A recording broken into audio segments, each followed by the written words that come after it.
I come from the land where the rivers freeze, where time is a season counted by the leaves. The frozen bone holds pure every tempo, every tone. So every bleeding heart cracks, seek and cry where it is sown.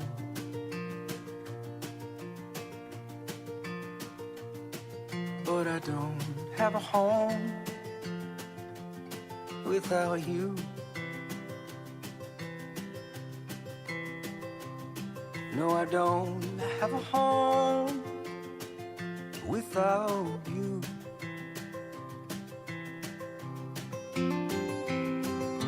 Time is a runner who can change his stride.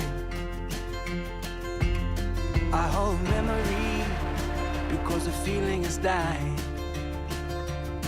And there was once a dream,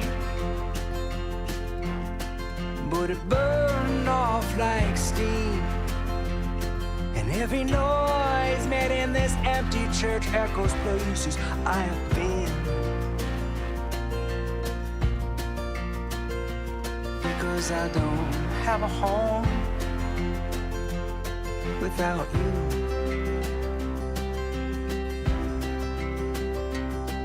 No, I don't have a home without you.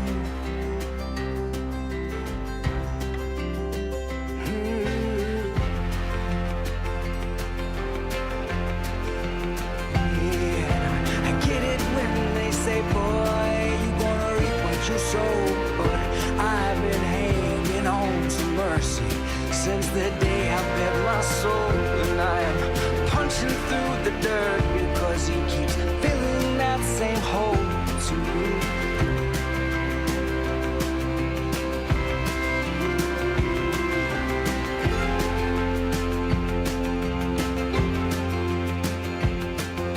I wanted to love you, but I couldn't see.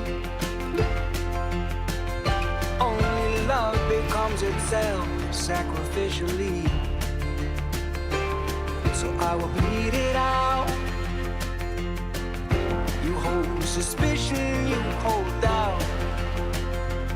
So I will sing the song until these words can fall the turnabout.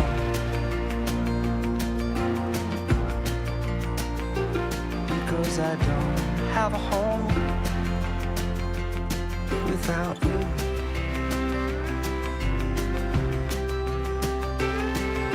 I don't have a home without you.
good morning, good afternoon, everybody, and welcome to the Rebel News Daily Live Stream. I'm your host, Sheila Gunn-Reid, on Mondays, and my co-host is my friend Adam Sos in Calgary. And bear with me, everybody, if I'm a little bit rusty. I did not host at all last week, which is strange because usually I host sometimes up to 3 or 4 days a week. So pardon me if I don't know what's going on. Adam, how's it going? Oh, it's going wonderful. How are you? Oh, like I said, a little rusty. Now on Mondays, it's normally a pretty Alberta-centric show with me being east of Edmonton in an undisclosed location and Adam in the office in Calgary. And on Mondays, or some Mondays, our show is sponsored by the folks at the Alberta Prosperity Project, or the APP. Guys, do we have a commercial to roll to from them? I know it's early, but let's do it. Or did I put them on the spot? No, it's there. It's coming. Okay, no. That's okay. They're having a little bit of technical difficulty in the office. So not only did I put them on the spot, but they're having a moment with the TriCaster. But while they're sorting that out, I'll just tell everybody what we're doing today, but also every day that we host the live stream, or that one of our Rebel talent host a live stream. So this is an opportunity for us to talk about the news of the day in an unscripted, sometimes fun way. Some people like it, some people don't. But the good news is there's a lot of Rebel content out there that you might like if you don't like this. And we are currently streaming on YouTube. However, as you know, YouTube is a censorship platform. So there might come a point in the show today where we have to cut the YouTube feed if we start talking about the things that YouTube doesn't like. So the good news about that is we are also currently streaming on Getter and Rumble and Odyssey. And the beauty of Rumble and Odyssey is that you can support the work that we do completely willingly by leaving us a paid chat. On Rumble, those are called a Rumble Rant. On Odyssey, they're called Hyper Chats. And if you send one of those, we'll do our best to address your question, query, comment, story idea live on air. I think that's everything now. Do we have the APP commercial? Okay, let's go to that. On Thursday, August 25th, the Alberta Prosperity Project and Rebel News are hosting a special UCP leadership dinner and forum at the Edmonton Convention Centre. We're asking the UCP leadership candidates tough but fair questions, like how will they protect our rights and freedoms from the United Nations Agenda 2030 and World Economic Forum's Great Reset? How will they fight the climate change initiative? And how will they counter inflation? You won't want to miss this event. Get your ticket today at www.albertaprosperityproject.com. So that cut off a little bit early, but albertaprosperityproject.com for your tickets for the, I guess it's a debate. They call it a forum, but really it's going to be a debate on the 25th in Edmonton. Mm-hmm. And from what I understand, there's a very fancy dinner, and I'll be there, and Ezra will be there, and hopefully Adam will be there, and a great chance to put some tough questions to the UCP leadership candidates instead of although I will say some of the questions at the other debates have been pretty darn good, but these will be, I think, more Rebel-centric questions, I think. Yeah, definitely. It is interesting. Like I have noted often it's the scrums at these other debates, and it's great that there has been extensive opportunities, because I think at every one of the UCP debates, I've managed to get 2 to 3 questions into every single leadership hopeful. So unlike some sort of past things, and we have seen the odd candidate dipping out on the, especially more federally, but dipping out on the scrums, but provincially there seems to be more of a sort of willingness to just stand there and answer questions, extensive availability. Hopefully there'll be a bit of that here, but definitely looking forward to it. It's going to be a great event, and great to sort of, rather than having some of those concerns about the UN, World Economic Forum, government overreach, freedom be a small portion or an emphasis in the scrums, it's good that it'll be the core emphasis right in the middle of that debate there. You know, the APP is so great. I was just out, and we'll have a report coming soon at Bibles and Bulls in Mirror, Alberta, at the Whistle Stop. APP is sponsor there. They had a shoot or two sponsored as well. It's incredible how just ingrained in the community they've become, how quickly they've been sort of adopted by the community as a very sort of organic grassroots movement. So really great, grateful to have them as a sponsor, and looking forward to this event. It's sure to be a good one. Yeah, I think it's going to be, I think on the 25th, very Alberta first. What are you going to Mhm. do to protect us from Ottawa? What are you going to do to protect us from the United Nations? What are you going to do to protect us from these nitrogen targets? You know, you hear a lot of, strongly worded letters about things that the premier doesn't like in Yep. Alberta. But these are going to be questions about, okay, fine, you sent your strongly worded letter. What's the or Mhm. else now? Those are going to be the questions that will be put to these candidates. So we want to see some meat put on the bones of their policy ideas. Yeah, for sure. And I think, you know, I really think other journalists, like sort of mainstream journalists, have really sort of missed the crux of the opportunity here. These candidates are available. I've done or have sort of scheduled these 30-minute walking interviews with each of these candidates. And there's almost nothing else like that. And then, like, lots of other independent outlets are asking really strong questions during the scrums or whatever. But I hope that this will be a real, as you said, sort of meat on the bones opportunity to ask those tough questions. Because aside from the sort of scrum or those long form interviews I'm doing with these people, they're just kind of not being forced to engage with those ideas. I mean, they might do it on a town hall on a small level, but on a broader perspective, it's good that there's eyes being brought to that. Yeah, there's my, as Brian Jean said, an Adam So's trademark walk and talk.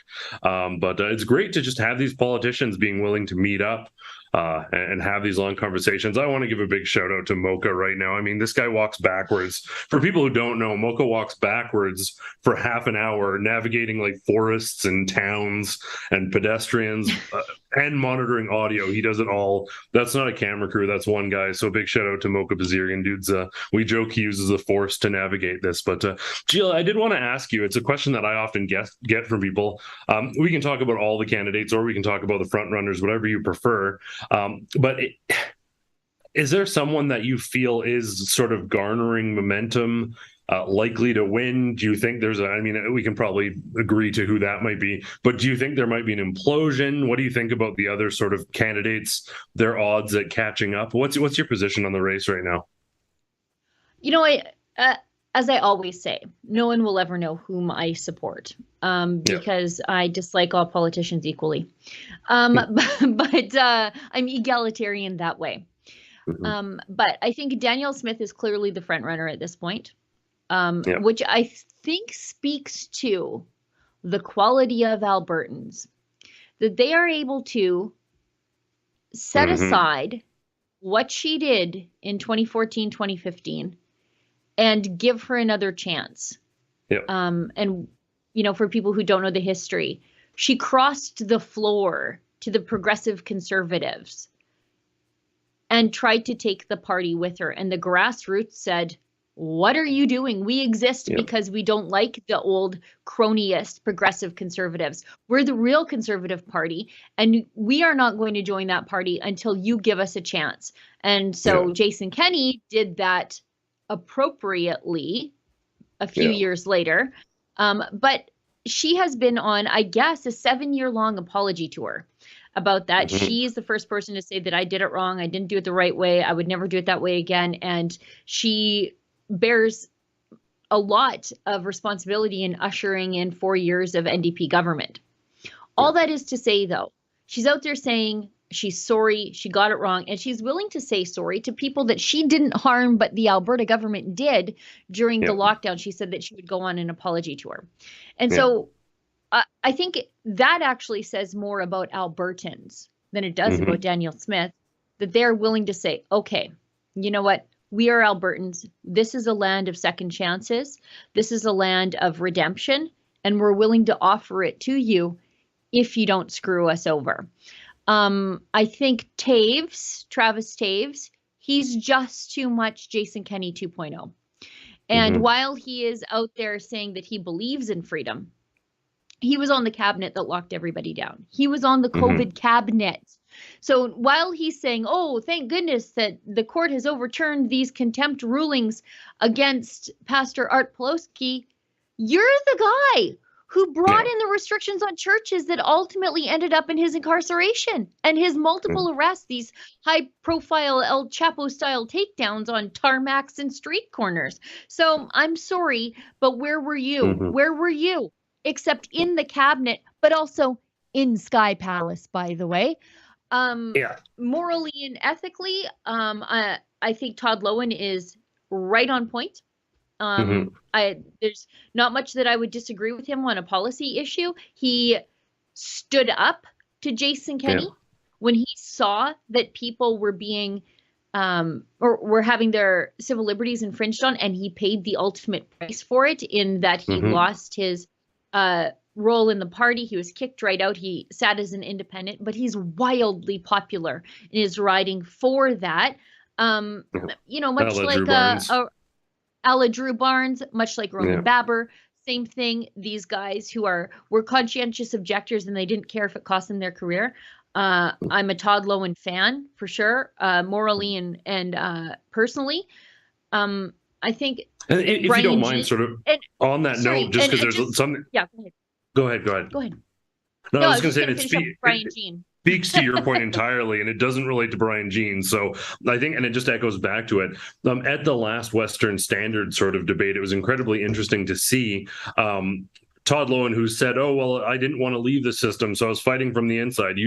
There's no evidence of it, but now that it's a popular sentiment," and that may very well be true. He may have been pushing back against restrictions from the inside, but we never heard or saw any evidence of it until it became a popular sentiment. I severely doubt it. I severely doubt he did, because you know what happened to those who did? Tossed out on their ass. Exactly. So I really doubt that he did.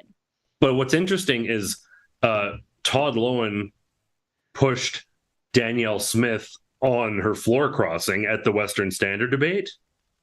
And she said, "I've apologized for that. I've been apologizing for that since it happened. When are you going to apologize for arresting pastors?" And the entire place went, ooh.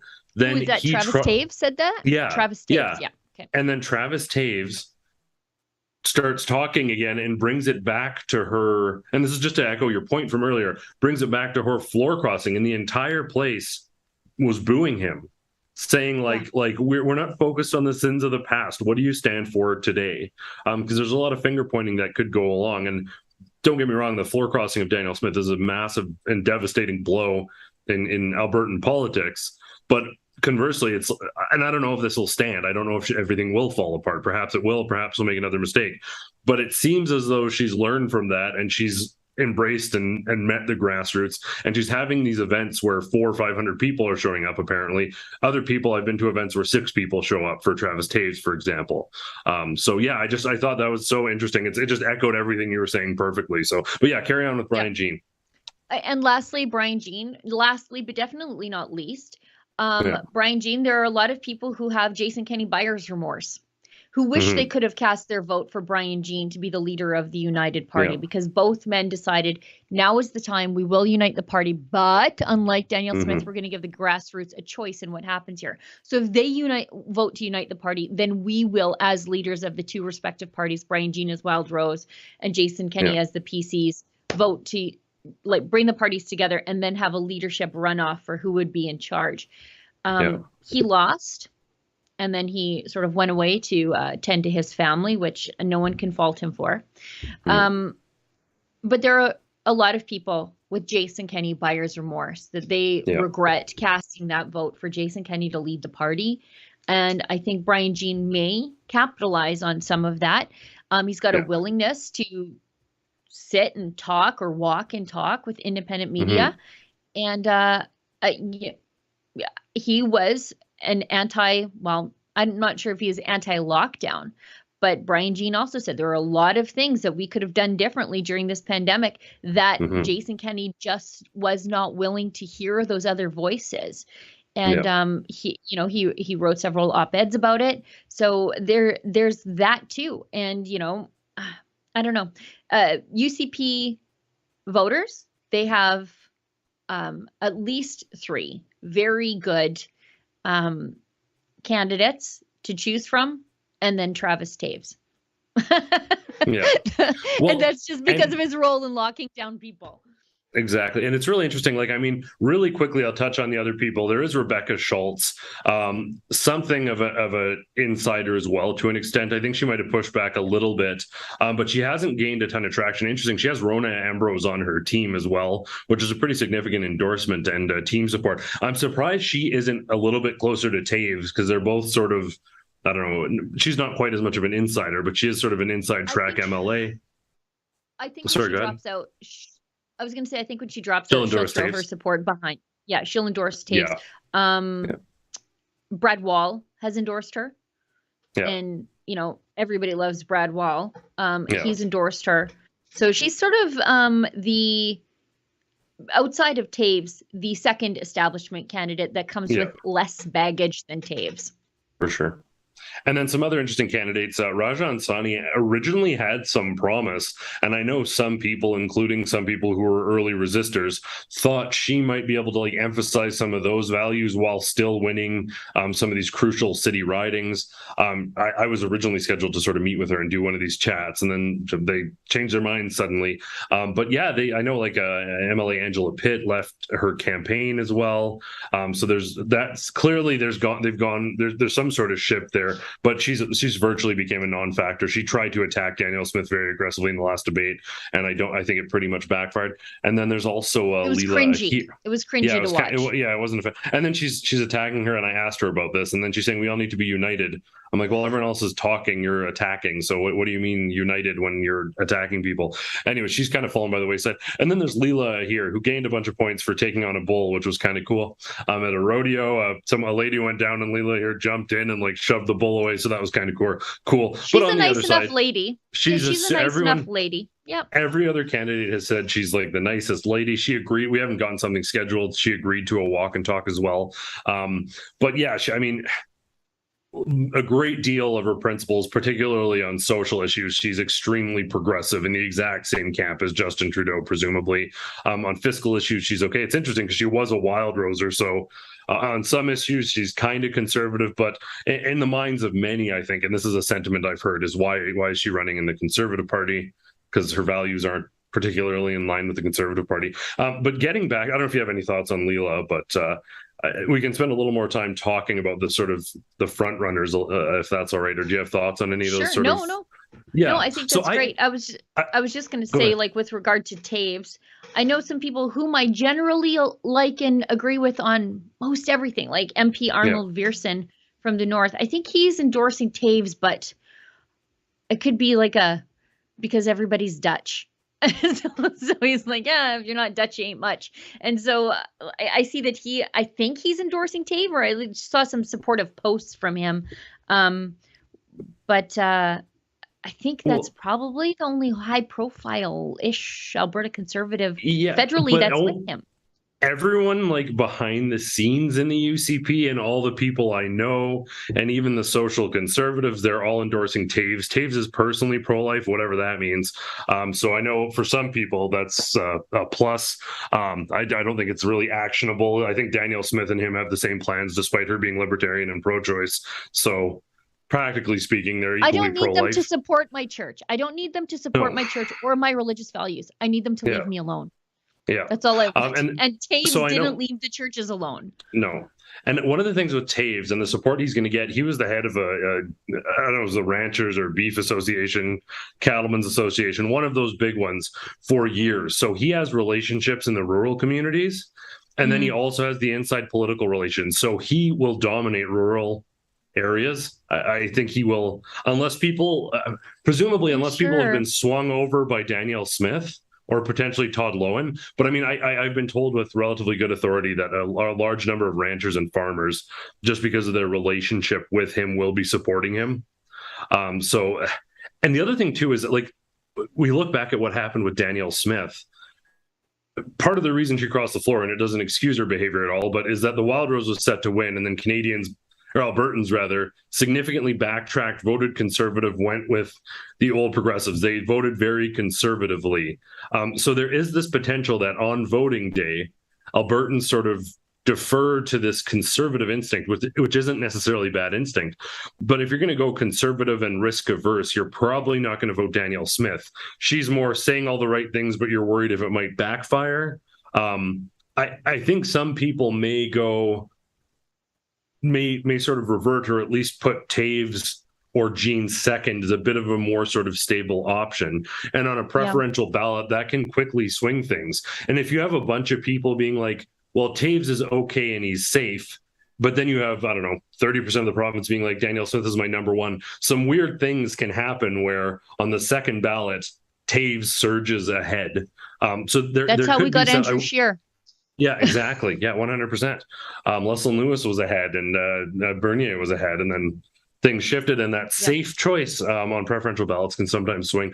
It'll be interesting to see. I think there is sort of a threshold of Danielle Smith being sort of the outsider, saying the right things, but not being on the inside track. Then you have Travis Taves extremely on the right track, saying maybe a few of the right things, but not necessarily enough. I think Brian Jean is like very much in the middle of those two positions, where he's saying like, and we talked about this in the interview, where like, for example, for Alberta, sort of whether it be separation or sovereignty issues, he's saying we need to open up the Constitution and deal with those things.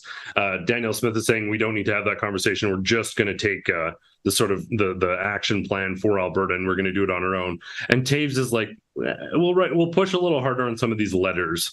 I think there's a pretty big gamut, and I think those are the crux issues. And it's across the board. Like, both Danielle Smith and Brian Dean have been pretty hardline on, like, and Todd Lowen as well, on getting rid of existing COVID-19 prosecutions, either like expunging records entirely, so there's no sort of criminal record whatsoever, issuing formal apologies.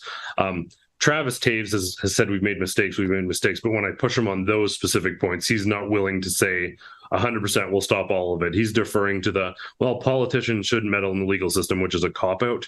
Todd Lowen obviously is in the camp with Jean and Smith as to let's put an end to this, and this is ridiculous. But it'll be interesting to see, like I said, if people go back from principled vote to strategic vote and vote for something a little bit safer. And on preferential ballot, that could easily happen. You know, it's a pathetic cop-out to say that politicians shouldn't meddle in the legal system. 100%. They're the lawmakers. Yeah. Who makes the law? But aside from that, these are unjust persecutions still taking place. Church and the Vine has to come up with $80,000 by the end of the month if their appeal is not accepted. $80,000 that the state thinks they need more than this church for the crime of not allowing an inspector to run around the church like a muppet while church was in service. And it behooves politicians to speak out against that. These are their rules that cause this harm to these people. It's interesting that Taves was he was the president of the Cattlemen's Association, but he was also appointed by Jerry Ritz to fight the country of origin labeling for Canadian beef for export, which sometimes can, like if people want to buy American in the United States, if you have Canadian beef labeled as Canadian beef, they won't buy it, which is, so he was lobbied against country of origin stuff. But you look at someone who is so entrenched in the agriculture industry, and agriculture, they were a real civil disobedient people, with Rick Strankman and Jim Ness going to jail to end the Canadian Wheat Board, protesting a bad law. You know what? At the time, politicians stood with those guys. They said, this is a bad law. And it was not considered meddling in the legal system when Ralph Klein stood there and said, this liberal federal law is sending these good men to jail and it won't stand. And when Harper said, as soon as I'm in power, we're ending the Wheat Board because people went to jail for it. So it's pretty pathetic that Taves can't even say the same thing. It's pathetic. Well, you're an elected representative, so you've been elected to represent, so represent. And I mean, the ultimate sort of, whether anyone's on the fence about this anymore, the courts are now saying that based on the instructions of these unelected health officials at the behest of Jason Kenney and his government, police were enforcing illegally laws that didn't apply to people, like so many of these charges. And it's shocking because I still see to this very day people tweeting in response to the Pastor Tim Stevens arrest or Artur Pawlowski stuff, well, maybe his kids will learn that this is what you get when you break the law. Like, the courts are now saying that the judges didn't understand the law, and that the police broke the law, and that these lockdowns didn't apply to Albertans at large broadly. It's unilaterally that political influence did lead to the misapplication of these laws. We're seeing victory after victory.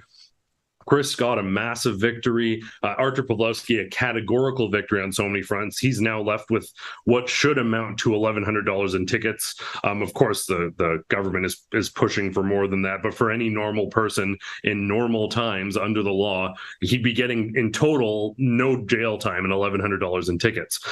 So everything has slid so much. And you are seeing politicians start to adopt that. Now, Todd Loan and Danielle Smith were Todd Loan was way ahead of the curve. Danielle Smith was a little bit ahead of the curve. And then these other candidates are now starting to say it now that it's popular. But where were we this whole time? And for a candidate to not be willing to go all out and say, we need to end this, when the courts are even saying, like, this was not legal. This is a clear charter violation. This never applied to these people in the first place. And it's just a matter of, some people are still seeing charges and fines. Some people have court appearances, including Chris Scott next week, where some of his colleagues who aren't as high profile with the exact same charge have had all charges dropped. There's this wild doubles. In fact, it's this week, I believe he's in court. There's this wild and clearly political, not judicial thing in place. And these elected officials absolutely need to stand up and say, this is enough. This needs to come to an end. The courts have made abundantly clear the narrative of we have to let the judiciary do their thing. The judiciary is categorically saying on almost all these fronts, it's either massive, significant reductions to minor fines or absolute acquittal on all charges in so many of these cases. And for a politician who's leading the freedom-minded, allegedly conservative movement, or wants to, with the United Conservative Party, for him to be like, well, we have to defer to the legal system. Well, you should have been speaking up 2 years ago and not just behind the scenes publicly. Right. You know, it's interesting to see the free market, free enterprise conservatives being pro-government controlling who you can serve your burgers to.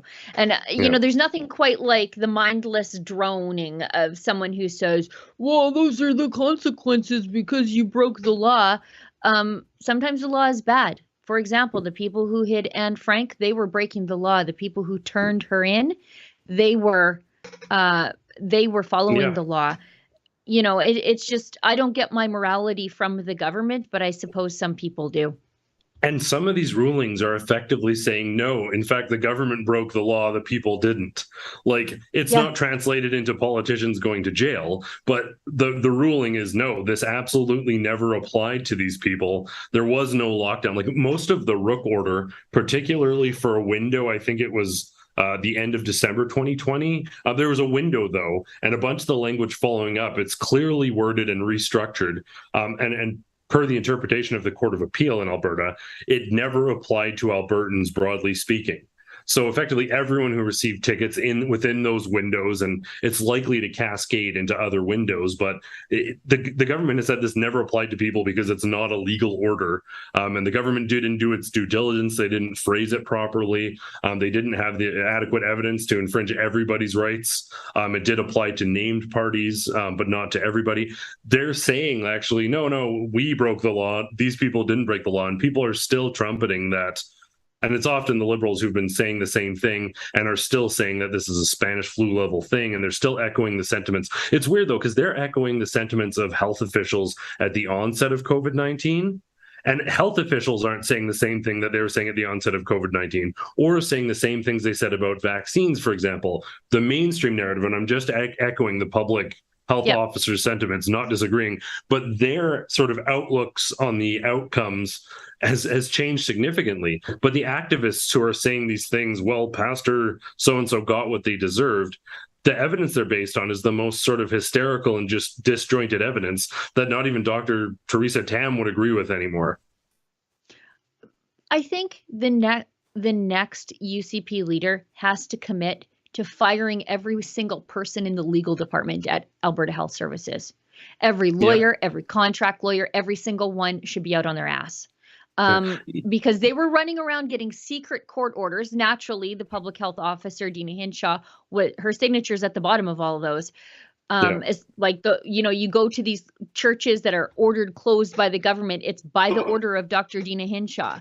But every lawyer that snuck around behind the lawyers' backs, lawyers that represented churches and businesses, pastors, every single one of those lawyers should be fired. How absolutely unethical they are.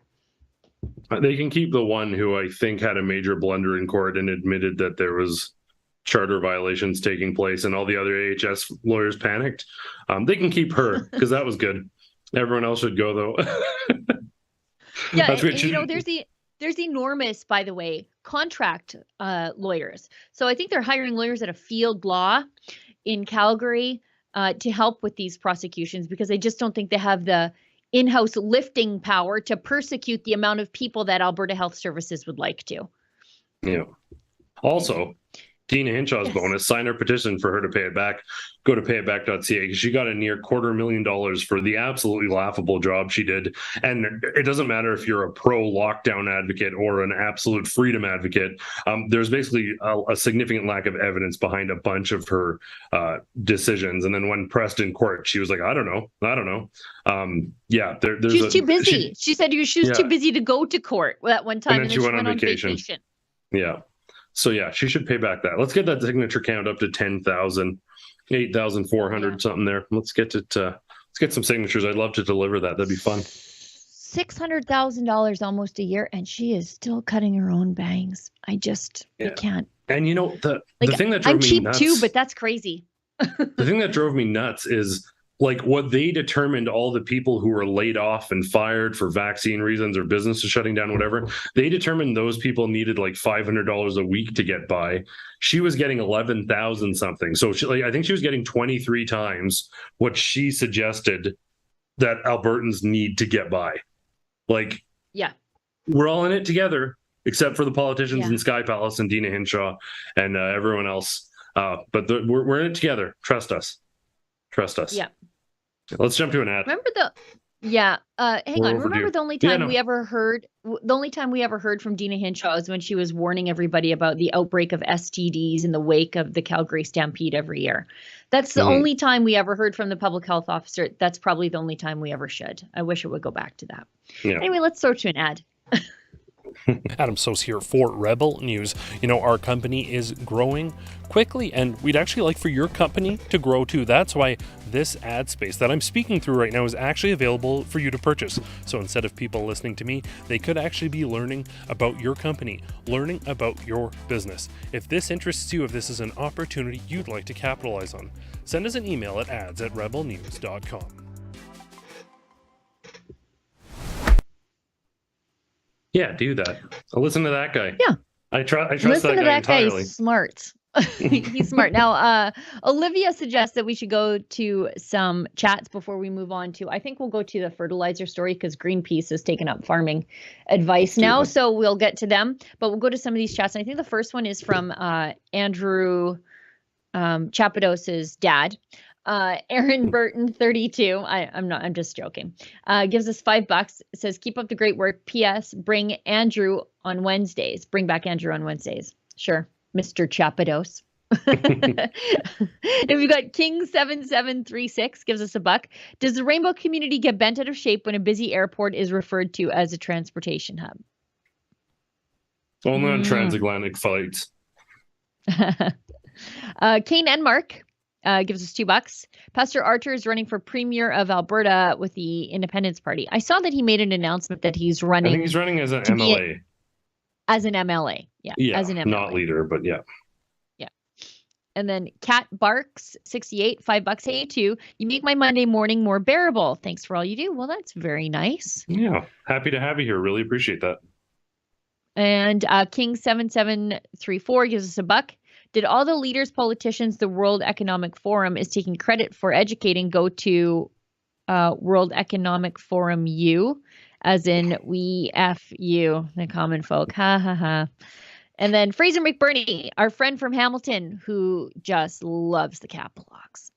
He gives us a buck and says, are any of these candidates members of the World Economic Forum? Do any of them follow the WEF? If so, fire them. I don't think they are, but I'm sure they're going to get some tough questions about World Economic Forum policies at the forum/debate on the 25th, which brings us to our next thing, because this is directly out of this is a World Economic Forum policy. Really quickly, check out the long form interviews I did with Danielle Smith, Brian Jean, and Todd Lowen so far. We do talk about that at length. And the majority of those guys have made, Danielle Smith sort of the firmest, but have made concerted commitments to ensuring the World Economic Forum has no business in Alberta whatsoever. So, but we'll hear more on August 25th for sure. Yeah, and you've done some exposés on how the World Economic Forum implants their people into municipal politics, because if you get in at the municipal level, your politicians are more accessible. They can get in front of council. They can get a meeting with the town councillor, and all of a sudden you have an $87 billion climate plan in Calgary, just like that. Global Shapers, look it up. Yep. Global Shapers, okay. it's creepy. These nitrogen targets that are causing mass protests in Holland will require farmers to abandon land and cull livestock to meet the nitrogen targets, which if you eat, you're involved, because it will drive up the cost of food to the consumer to such a point where only rich people can afford meat, and you will be eating the crickets. And in Canada, these targets are coming for us because these targets were written into a free trade agreement by, you guessed it, the World Economic Forum's Chrystia Freeland, our deputy prime minister and our finance minister, who also had to get her parents to co-sign her mortgage and burned down an entire section of Reuters economically when she was in charge there. And now she's in charge of our whole economy. But these nitrogen targets and the Paris Agreement targets were built into a free trade agreement that she was part of getting done with Europe. So that's where their nitrogen targets come from. So now we have to get them too. And they were recently announced. So if you are not experiencing enough food inflation at the grocery store, guess what? More is coming. And by the way, this idea, as a farmer, this idea that we're just like, oh, let's put extra fertilizer on the field. No, fertilizer is really expensive. You use exactly what you need and not a teaspoon more, because it's super expensive. So this idea that we're just like going overboard with nitrogen in the fields, we're not. We're really not. We can't afford it. Is it a fair analogy to insist bakers use 30% less flour? Yeah, pretty much. It's that catastrophic. Yeah. Or a trucker using 30% less fuel. Like Yeah. And I would equate it to the yeast in the bread. So when you're like, oh, I should have 10 loaves of bread, but instead I have these like 3 little lumps. That's how important it is to farming and our yields. But here comes Greenpeace, not known for their agricultural good sense. They say higher federal target needed to curtail fertilizer emissions, says environmental organization. I like how they call Greenpeace an environmental organization. They don't even name them as Greenpeace until the subheadline, because most people would immediately write them off when they say it's Greenpeace. Greenpeace Canada is calling on Ottawa to increase its target of reducing fertilizer emissions by 30% below 2020 levels. Oh, God. Oh, God. That's 2 years ago. By 2030, up to 50%. And there's the agriculture minister supporting agriculture by wearing a red leather jacket, supporting our beef producers. An ambitious target set by the federal government to reduce greenhouse gas emissions associated with fertilizer does not go far enough, according to environmental organization that argues Canada needs to restrict its production of synthetic fertilizer. So they not only do they not want us to use it, but they want us to restrict production of it, because there's a shortage. There's already a shortage because of the war in Ukraine, and Saskatchewan produces an enormous amount of potash, and potash is required in fertilizer production. So not only do they want to kill farmers, they also want to kill mining jobs simultaneously. So Saskatchewan, they're getting a double dose of this on both sides of their economy.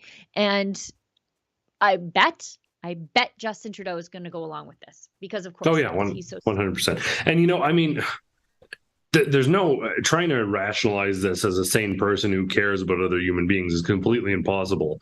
Like, life is untenable right now. The costs, unless you're extremely wealthy, for even upper middle class, like heating bills are astronomical, grocery bills are sky high, fuel costs are high. Everything is so challenging, particularly for Justin Trudeau's beloved middle lower class. He's making everything so incredibly difficult, and these policies are making it worse. But forgive me for prophesying a little bit here. I think this dude wants absolutely to bring back martial law, and he wants to. He's like, he just got over the trucker rebellion and the Coots blockade and all of this stuff, and he misses that power, that grab. So he's like, this clearly negligent decision that will destroy livelihoods, drive up costs, make everyone completely dependent on the government, that was COVID-19, has passed. So now we've seen massive rebellions and resistances in Europe to this type of policy. Let's bring it in here. The whole world is looking at this like, what are you doing? And Justin Trudeau is like, yes, that's the next step for us. His only regret, I think, is that he didn't get to it first, because he would have loved to stick it to the West and stick it to working class people. Now he's imitating what these other countries are doing. Doing this, and I'm not espousing this, I'm not advocating for it, but when you push truckers who have and farmers and ranchers who have already been pushed to the edge, they will push back. We've seen it before, and we're going to see it again, particularly if the government keeps heading down this dangerous path. I just want to read to you something from some website known as the Progressive Farmer. So that should tell you where they are coming from on this issue. As Sri Lanka's government collapses, farmers in the Netherlands continue protesting, and the one connection between the civil unrest is government fertilizer policies. Empires have fallen over food. With the war in Ukraine driving up food and energy prices, fertilizer access has become a major point of contention as immediate food needs overwhelm long-term environmental policies such as reducing emissions. Sri Lanka's president, attempting to reduce government subsidies for imported fertilizer, announced an end to chemical fertilizer and inputs, saying Sri Lankan's agriculture would go 100% organic. The move failed as land was idled and production of crops such as rice and tea, staples, collapsed. Farmers in the Netherlands are continuing to shut down towns with their tractors, protesting a plan passed by the government in late June to reduce agricultural emissions from ammonia and nitrous oxide by 50% by 2030. This is really bad, not just for Canadians, but for the rest of the world, because Canada feeds the world. Yeah. Especially the developing world, because what people don't know is not only are we the world's largest exporter of canola, so places where you don't, it becomes difficult to have animal fats, whatever. Canola is the solution to that. But also we export the world's largest, we're the world's largest exporter of pulses. So chickpeas, lentils, and that is an absolute food staple in the developing world because it's cheap, it's dry, it's portable, and you can store it forever, and it's calorically dense. And if our food production collapses here, things are going to be tough for Canadians. People are going to be experiencing food insecurity. But when you think about who this hurts the most, it is the Canadian poor and the developing world, because we cannot give them the calorically dense, dry, portable, easily stored food that they need. But maybe that's the intention here. Yeah, well, it's time and time again, you look at the sort of decisions and they're not rational. They're not good for average Canadians. They're not literally like the end game in all of these things is increased dependence on the government. But like we saw in China with the Great Leap Forward, that manifesto of theirs, when they're like, we'll centralize authority and everyone will be dependent on us and we'll force people into a new age. It was the first great reset imposed by communists. Something like 50 million conservatively starved to death. Because if farmers aren't making food and providing food for people, it doesn't matter what government policies you have. It doesn't matter how much they say is in the silo if the silo is empty.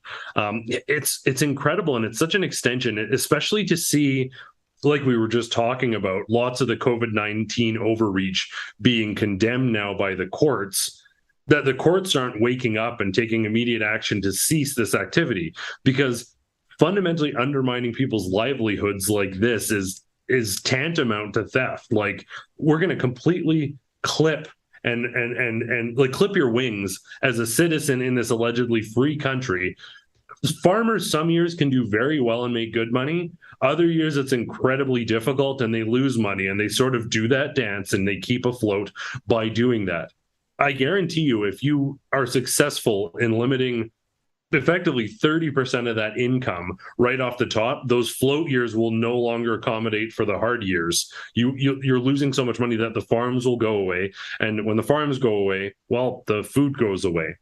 I don't understand how Justin Trudeau can be so disjointed from reality. I don't know if he is overtly evil or if he has really bad advice or if he's absolutely daft and clueless. But the courts, other politicians, people need to universally take a stand and put an end to this. I, for one, back to the conversation about UCP leadership, am grateful that virtually all of the candidates have said this fertilizer reduction thing is not happening here. Like, they've said no, categorical, full stop. Just so people understand what this means to farmers, again, because there's a lot of people out there who think, oh, those rich farmers, look at how much land they have. It's one thing to be land rich, but then you're paying taxes on the land and mortgage payments on the land and finance payments on your equipment. And pretty soon you're just scraping by, and one bad hailstorm can level you.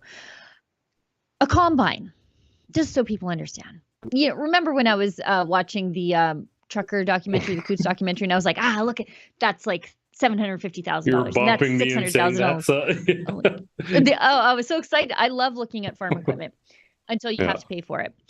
I just pulled up Kijiji right now. A 2014 John Deere S680 combine. A fairly good deal. $315,000, and that's 8 years old, used. And you're going to have to go all the way to Saskatoon to get it, pick it up, and truck it back, which is also a substantial cost. So that's just used farm equipment just to farm. And so you have to think, when you are telling farmers, okay, you have to make 50% less and still pay for this stuff. What happens? People just get out of farming because you can only lose money for so long. And what does that do to the state of the world? That Clarkson's Farm Show, I don't know if you've seen it on Amazon. Mm-hmm. Yeah. Jeremy Clarkson from Grand Tour and Top Gear and all that good stuff. He does a farming show, and he doesn't know what he's doing, but he enters this. And if you don't know anything about farming, you don't know what this is like. He works harder than he's ever worked. He hires people. He's learning this stuff. He buys all the equipment. And after the sort of hardest period of work of his life, I think he makes $736. Now, a professional farmer is going to do better than that in those circumstances. But it is a really good introduction for folks who don't understand what goes into it, and the sort of, you basically need to be quite good at math, quite good at farming, quite good at a bunch of other things, and then have an economic mind. Hey, look at this. They pulled up the Jeremy Clarkson Lamborghini tractor already. Yeah. So that's great. They're such wizards in the studio. But it's worth checking out because it's beautifully shot. Two, he's very funny. But you really do get a sense of this sort of, even the politics and the rural homeowners groups and everything that farmers have to deal with, to sometimes make $700 a year, and they're probably living off their own crop in order to eat for that year. So check it out, and then imagine that experience, and then add 30% of your core sort of fertilizer scrapped. Yep. Plus carbon tax on fuel. Plus carbon tax. Plus now a reduced yield. So it's not going to be good. But the good news is, if you don't have beef to eat, because you can't grain finish them because there's no grain, you can just eat maggots. Apparently, there's this. Speaking of which, the clip is 2 years old, but it got pushed. The algorithm pushed it to me, which, in that sense, the algorithm knew what I wanted to see. We've got this clip here about once there's no more conventional dairy producers, because there's this weird war on the cow out there. And I'm willing to make the argument that humanity's best friend is not a dog, but rather the mighty ruminant, the bovine. But since they're not good for the environment, so the good people at Greenpeace tell us there are other ways to get the animal fats that you need. Can we go to that clip, please? And if you have a weak stomach like me, I'm just so sorry in advance. All this cake needs is flour, eggs, and 20 grams of dead insects. No, you haven't misheard. A team of scientists at Belgium's University of Ghent are trying to find a way to substitute dairy in cakes, cookies, and waffles. They say deriving grease from insects is more green than dairy production. They are more sustainable because they use less land. They are more efficient converting feed to weight. They also use less water to produce, and in this case they can be produced within Europe.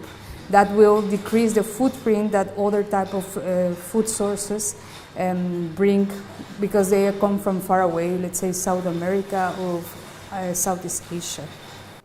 By soaking the insects in a little bit of water and then mushing them with a kitchen blender before centrifuges separate a butter-like substance, a grease is made which the team use to bake with. But how does it go down outside of the lab? For me, there's no difference. So it's actually better.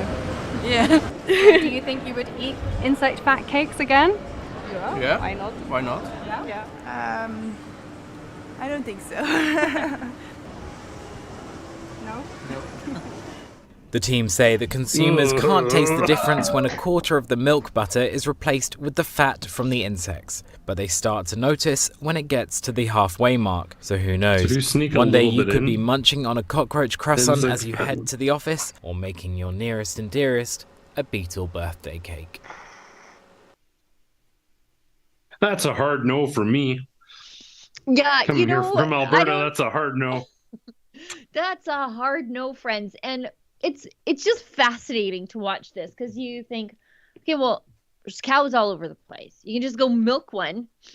It's wait till the cream rises to the top, scoop that off, put that in a mason jar. You don't need any technology. You don't need any blenders. You don't need a centrifuge. You don't need a bucket of maggots.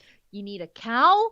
Or even if you're lazy and you don't know where there are any cows, go to the grocery store, get some heavy cream, pour it into a jar, shake the daylights out of it. You've got butter and you've got buttermilk. Use the buttermilk for biscuits or pancake and you have butter. If you're lazy, put it in the blender. Literally put it in the blender. You will have butter instantly. And yet they are telling me that the way of the future is this extra complicated, labor-intensive and disgusting way to get fat from this animal. From this animal we shouldn't be eating. No, just give me butter. What's wrong with these people? It's so gross. It's like a lab is trying to counteract the evolution of tried, tested, and true practices. Like, farmers want to get the most. We're talking about people who make clocks out of animal droppings. Like, the entire pelt turns into jackets and leather and car interiors. The fat is turned into the dairy. Like, every part of the bloody cow is used, minus some entrails, and even in some places those are used. Like, they're using the whole thing. They put the heads on walls. They're using every possible inch of this cow. And then they're like, oh, yeah, no, of course, we need to use bugs instead. I mean, it's not as though those bugs don't output anything either. And then these lab-grown processes, it's absolutely just... And the other thing, too, is I don't even care about all those academic arguments. Like, during the last federal debate, I remember Roman Baber saying, like, I'm not going to eat crickets. And Jean Charest and Aitchison were like, we're not eating bloody crickets. Just like on a sensible level, sane people don't want to eat bugs. We want to eat a delicious steak. That's what normal, sane people want to do. So go away, stop spending money on bugs. We don't want to eat the bugs. If someone wants to eat bugs and they're a kooky environmentalist who has $100,000 to drop on a Tesla and has all the money to drop on solar panels, they can start their own little cricket farm. They can custom source it. But like, the fact that government resources are being allocated on this nonsense is insane. I wonder if Justin Trudeau has ever eaten anything bug related. Like, I doubt probably not. Probably not. Yeah, I don't. This is the stupidest push. It's like, you know what? The other stuff you get the kook. I completely disagree with like the COVID lockdowns restrictions. I completely disagree with this fertilizer cap. But like you get the sort of edgy World Economic Forum misguided inspirations and political aspirations behind it. It's stupid, but you get it. This bug push is just moronic. Like it's not. I don't understand why. it. I don't understand We don't it. Like, need bugs. my great grandmother stood somewhere on this property, actually over there, and shook a mason jar full of cream to make butter for her family right here. Why are we doing this crazy labor-intensive laboratory food business when you have cows that are chocked full of fat? You can get tallow from them. You can get butter from them. They're ruminants again. I think they're magical creatures. They are man's best friend. And yet there's this weird push to get us eating bugs, and it is not good for human nutrition. I think it's not good for the future of humanity. I really don't. And I've read that book of the Bible where the plague comes, and I feel like this is going to set off a plague. The locusts come. They're going to come on our plates instead of by the sky. You know what I think we should do? And this is completely off the cuff, and I don't know if it's possible. I'm sure it is. We need to get a rebel cow, like buy a cow, have it be our mascot. Let's buy a cow. A steer. Yeah. A steer. Let's get a steer so I can eat it at the end. No, I'm good with it. We'll all have a rebel dinner. Okay, we'll get a steer. Go to buythesteer.com. I'm just kidding. Now, one last thing before we go, because it's in the headline of the YouTube description, and I will get emails if it's not. We should talk about how I think it is the Liberals knew that the airports were understaffed. Let's bring that up. It's from the good folks at Blacklock's Reporter. If you don't have a subscription to them, it's worth every single penny. They do the work that the mainstream media doesn't do, and that the Liberals don't want anybody doing. So the government knew of short staffing, and right now the government is trying to blame the airlines, but the airlines are not the people in charge of security screeners. Transport Minister, that hobgoblin Omar Al-Jabra, knew last spring. So like months and months and months ago. Just slightly after we all knew this was going to happen. Yeah. That the federal airport security workforce was short-staffed by 25%, according to a briefing note. They also laid off a bunch of them as a cost-saving measure during the pandemic. They can't even save money properly, this federal government. No. Al-Jabra at the time blamed airport delays on Canadians eager to travel. It was our fault. Just like how it's our fault. It's systemic misogyny that caused Justin Trudeau to grope that reporter that one time, and then systemic racism that caused him to wear blackface thrice, I think. Staff in a May 13th briefing note called Airport and Flight Delays told Al-Jabra the Canadian Air Transport Security Authority was short a quarter of its employees due to COVID layoffs. The authority retained 75% of its workforce during the pandemic to assist with recovery, wrote staff. Screening contractors called back all available personnel in preparation for the summer peak. He said, "We are witnessing delays across all sectors of our economy that are a result of increasing demand imbalance," he told the Commons. "We are seeing an increased demand and appetite for people who want to travel." Yeah, and that goes with everybody, by the way, not just for the vaccinated. The unvaccinated wanted to travel too, but I guess their needs and wants weren't considered. But they did this. They laid off people to save money during COVID, and here we are. And this is being replicated at the passport office. I think it's half, maybe more than that. I forget the exact number because there's so many bizarre cost-saving measures and work from home measures that the federal government took that they are not ending for some reason at the passport office, where an enormous amount of them are still working from home while Canadians are lined up around the block to wait in line to get their passport, getting there at 6 a.m. or sleeping there like it's a Garth Brooks concert tickets for sale the night before. And the Liberals, their solution was not to bring people back. They'd like, everybody get back in the office. They said, you know what the problem is with these people sleeping on the streets? We need more office chairs. So they ordered office chairs instead. It's like you wonder how a country goes from Venezuela to Venezuela. This is it. It's a bunch of stuff like this. This is how Canada goes from Canada to Canada. So yeah. Keep an eye out. Stay vigilant. Stay frosty. It's how we go from Harper's Canada to Trudeau's Canada. Exactly. Sunny ways. Okay. Sunny ways. Let's get to some of these chats. Yes. Paul Otto. Oh, no, sorry. Let's go up one. AMT 60, $1. I live in Ottawa, but my mortgage renews June 2024. Okay. I want to sell here in over a year and move somewhere cheaper. New Brunswick is cheaper, but not freedom oriented.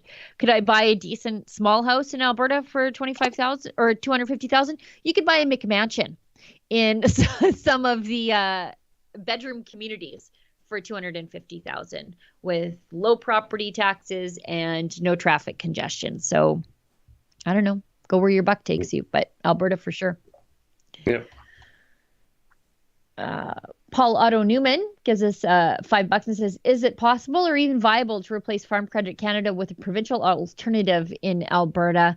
Kind of have one with the ATB, Alberta Treasury Bank, or whatever it is now.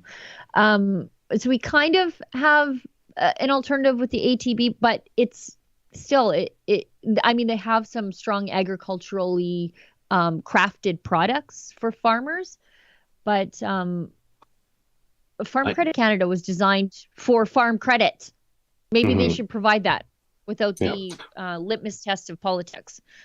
Well, I know Brian Jean and a couple other people are talking about ATB. They basically have this board of executives that hosts these elaborate bourgeois events as though they're banking executives. They're not serving Albertans. They're taking massive profits off a bank that's owned by us effectively. So I know that there's extensive talks about having the most competitive rates, particular bonuses for small businesses, rural businesses, and a major emphasis and shift towards helping farmers. So I know that is that's something that's being discussed broadly. Yeah, that's great. Yeah, the Alberta Treasury branches is what it is. Yeah. Everybody just calls it ATB, but it's wholly owned by the province. Yeah. Fraser McBurney, $2. When I get my pension, this is what I'm buying. A photo of a scorpion saying, so you want to eat me. Judah Bursey gives us $5. What a bunch of morons trying to convince us to eat bugs that are supposed to taste like butter. Yeah, or like you could just eat butter. Like butter, you know what tastes like butter? Butter. I want a flag of a grasshopper that underneath it says "Don't crunch on me." Adam, you shouldn't have given that idea out to the world. I'm sorry. Go to Rebel News Store; it'll be there soon. It better, yeah. Adam Ottawa gives us $1. They're already making cat treats with discreetly added crickets for protein. I bought some that made my cat vomit. Check those pet food labels now. I know that massive cricket farm in Ontario, the new one that got all the money, Aspire Foods, that got all the money from the feds. Theirs is supposed to go to pet food with a keen eye to being people food later on down the road. I don't know. I've seen my cat try to eat grasshoppers, but I think it's just for fun. I don't know if it's something that cats generally would eat, I guess, just because it's fun, because they're hopping and like you catch it, then you eat it. It's kind of fun if you were a cat. But I don't know. I don't know. I've seen I guess it's better than the vegan cat treats. Have you seen those? I guess. Oh my. Like what? So who's making the decisions. Yeah. It's not the owner. Oh, by the way, real quick, great to see a lot of interaction today on the chats. I love to see that. Real quick, Adam Ottawa, you're on like all of our streams all the time, whether it's an election coverage thing or this. Adam, I'd like you to shoot me an email at adam@rebelnews.com. I'm going to send you a shirt from the store that you pick. So shoot me an email, we'll chat, and I'm going to send you a shirt because you're just always here, always participating, always engaging in these chats. Lots of other people are as well. So thanks to all of you. But I always see Adam Ottawa's name, always engaging. So shoot me an email, adam@rebelnews.com. We'll set that up. And let that be a lesson to the rest of you. Continue to chat. Continue to submit those paid chats because Adam Sos might select you at random for a t-shirt. Just like that. And it's not because his name's Adam. I'm not biased. Oh, I don't know. By the way, if you want to support the work that we do and wear your rebel spirit with pride, head on over to rebelnewsstore.com. Adam's got a shirt. I've got a shirt. I've got my resistance shirt on. It's got tractors, and I think that's what it is. Yeah. No farmers, no food is my shirt. Yeah. So we've got some new stuff up there, new Justin Trudeau stuff, new farmer beef pride stuff. This Castro one is highly popular. So we've got no farmers, no food. And then we've got the resistance one, which is great because it's the truckers and the farmers together. We have a cool clean water now one as well, actually, too. It's like a water drop with, I like that shirt a lot. I've got one coming in the way. So, yeah. Oh, that's so check cute. that The out. Rebel Heart one. And we've got a monkeypox one, too. So, yeah, we've got a lot of great stuff that we're always refreshing the store. I just saw Pro Firearms Rights one in there that I don't have yet. I have to submit an order to the store. I think that's everything. Do we have everything, Olivia? Is that all? We're all cleaned up? Great. Adam, thanks for co-hosting the show with me today. Happy to do it. Thanks to Olivia and Efron in the studio in Toronto and everybody who works very, very hard behind the scenes to make sure that the show gets out in places where you can find it. Thanks to everybody who tuned in today, and special thanks to everybody who pitched in a little bit to keep the lights on. And as you just saw with Adam Sose, you just might randomly be gifted a t-shirt. I think I'm here tomorrow with David Menzies, but you never really do know. And as David Menzies always says, stay sane. You said today that Tamara Leach was a political prisoner and a victim of a weaponized court system. Could you elaborate on that and why you think she was treated unfairly? Well, two judges, those aren't really my words. The judges have come out and said clearly that the court system is not a system that should be judging people's political views. And in the first case, the judge that detained Tamara was a former Liberal candidate, and many believe that she should have recused herself from that case.